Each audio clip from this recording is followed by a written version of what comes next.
Ymir and Audhumla. As the steam rose in clouds, it again encountered the prevailing cold, and was changed into rime or hoarfrost, which, layer by layer, filled up the great central space.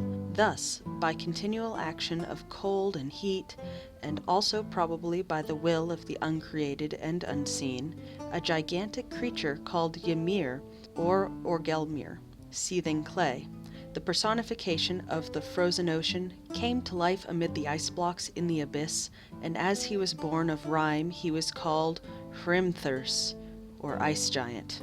In early times when Ymir lived, was sand nor sea nor cooling wave, no earth was found, nor heaven above, one chaos all, and nowhere grass. Saemund's Edda, Henderson's translation. Groping about in the gloom in search of something to eat, Ymir perceived a gigantic cow called Audhumla, the nourisher, which had been created by the same agency as himself and out of the same materials. Hastening towards her, Ymir noticed with pleasure that from her udder flowed 4 great streams of milk, which would supply ample nourishment. All his wants were thus satisfied, but the cow, looking about for her food in her turn, began to lick the salt off a neighboring ice block with her rough tongue. This she continued to do until the first hair of a god appeared, and then the whole head emerged from its icy envelope, until, by and by, Buri, the producer, stepped forth entirely free.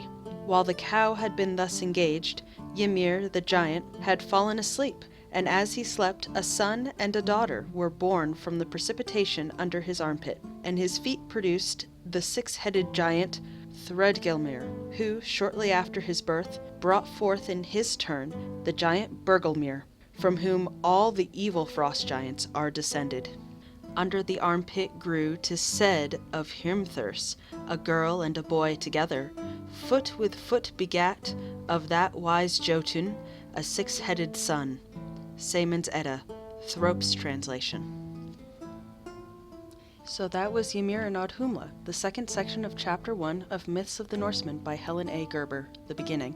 I will be working my way through this book section by section, and if there are any other public domain books you would like me to read, please leave a comment below.